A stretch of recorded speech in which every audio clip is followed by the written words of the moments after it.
Iya, ada tapi Kondisi Setu Parigi yang berada di wilayah Parigi Lama, Tangerang Selatan semakin memprihatinkan.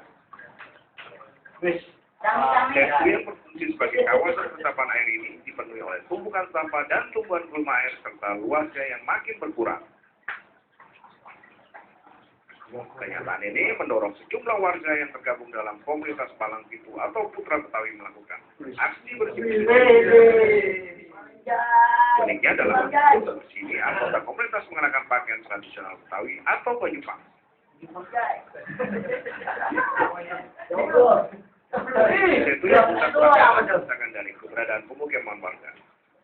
Pemukiman ini tak hanya memakan sepadan setu, tetapi juga memakan orang banyak sampah dan titik. Dan kegiatan rutin di mana kita lakukan pada Jumatan bersih lagi bang untuk menghindari atau mengurangi sampah yang menimbun di Setu bang. Ini udah kali ke-9 di mana teman-teman kerja bakti dengan niat dan itikat masing-masing pribadi bang. Dengan keadaan juga. Sampai ini hari kita masih janji aja bang. Justru di situ kita berharap pemerintah bukan berpangku tangan tapi duduk bareng, kita bergaul bareng untuk urusan Setu Parigi ini bang.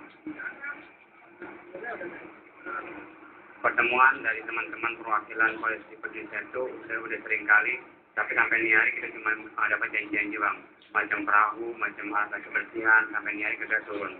Tapi daripada kita cuma jadi pesakitan, mending kita langsung melakukan cuma satu langkah yang penting konkret. Semakin mengecil dan semakin cair, mampu menampung air. Terlebih bila curah hujan tinggi, kemungkinan timbul di Setu Parigi bisa saja terjadi.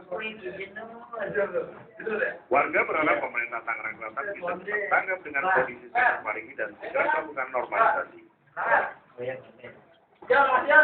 Yoga Sakti, Kasih TV, Tangerang Selatan.